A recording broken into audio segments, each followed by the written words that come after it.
First, let's start from scratch by creating a new Google Docs document. Let's add a text that will be above the background image.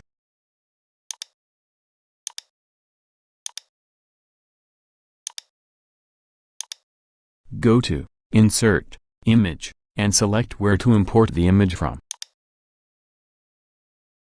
We will upload it from a PC computer.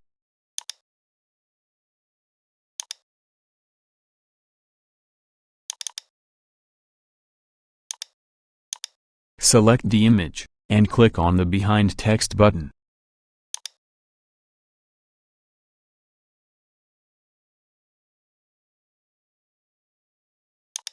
This will enable text to overlay the background image.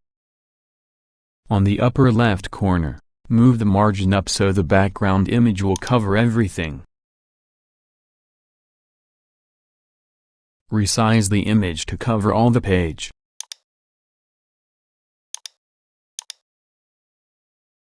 While the image is selected, select Image Options.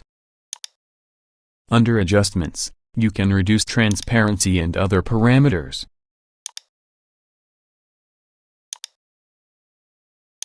All done.